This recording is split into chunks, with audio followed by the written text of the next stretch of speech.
There once was a great and wise king with 3 sons. This king had a precious gift, a magic ring that gave him great compassion, generosity, and a spirit of kindness. As he was dying, each of his sons went to him and asked the father for the ring after his death.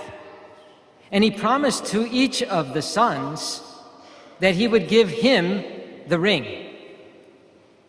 Now, how could he possibly do that for all 3 sons? Well, here's what he did. Before he died, he called in the finest jeweler maker of the land, and he asked him to make 2 identical copies of the ring. And after his death, each of his sons was presented with a ring. Well, it wasn't long before each of the sons figured out that his brothers also had a ring, and therefore 2 of them had to be fake. Only one of them could be the genuine ring. And so they went before a judge and asked the judge to help them determine which was the authentic ring. Then they could determine who the proper heir was. The judge, however, could not distinguish among the 3 rings, and so he said, "We shall watch and see which son behaves in the most gracious, generous, and kind manner. Then we will know which possesses the original ring." From that day on, each son lived as if he was the one with the magic ring. And no one could tell which was the most gracious, generous, and kind. "Which is the first of all the commandments?" Jesus replied. "The first is this: Hear, O Israel, the Lord our God is Lord alone. You shall love the Lord your God with all your heart, with all your soul, with all your mind, and with all your strength. The second is this: you shall love your neighbor as yourself." In simple terms, what this means is that God himself tells us that we are created to love God in loving others, and to love others in loving God. In other words, we are to love God living in others. And isn't it interesting that Jesus was asked for one commandment? Which is the greatest? Give me one. That's all I asked. What did he do? He gave us 2, to show that the 2 are inseparable.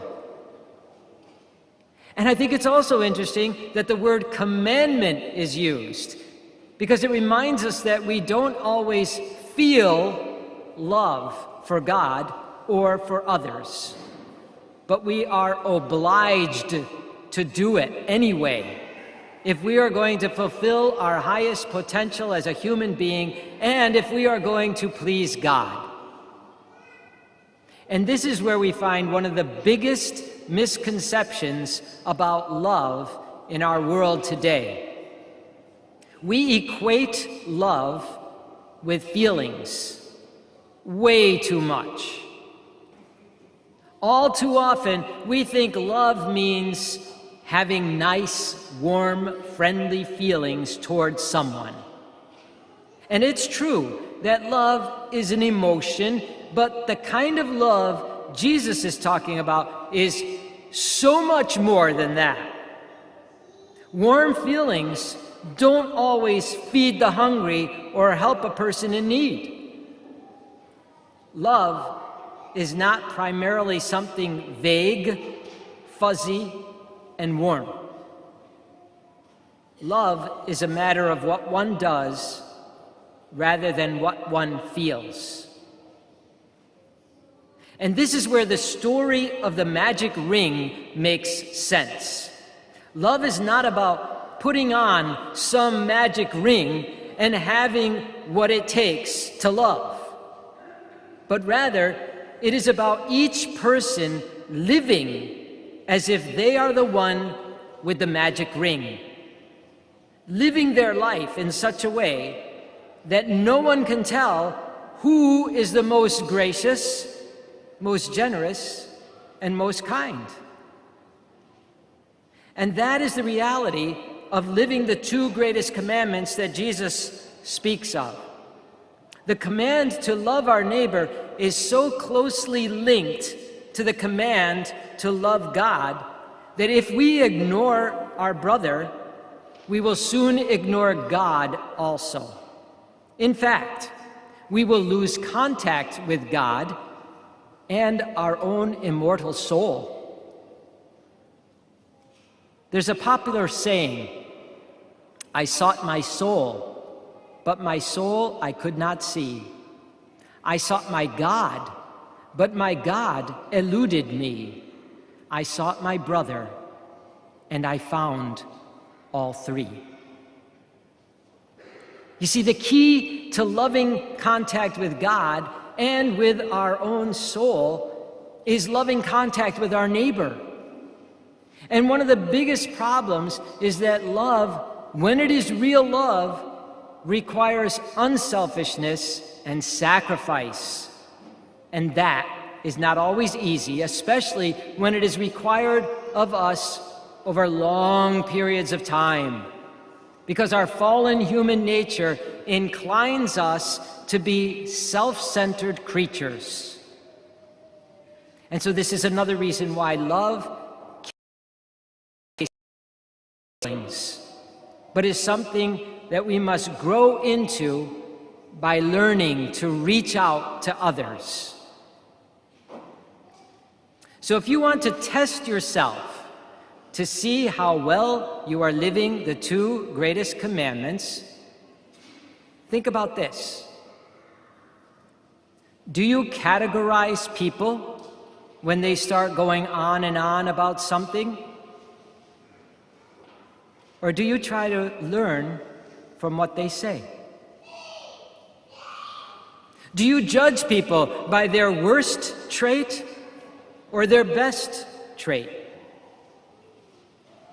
Can you readily help someone who has hurt you deeply? Can you welcome inconvenient people? Is sarcasm the norm for you? Can you accept someone else having control of the remote control? Are you quick to criticize or to compliment?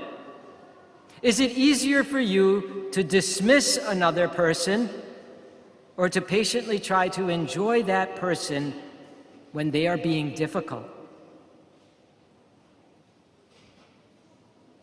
You know, there's no magic ring to put on to make you gracious, generous, and kind.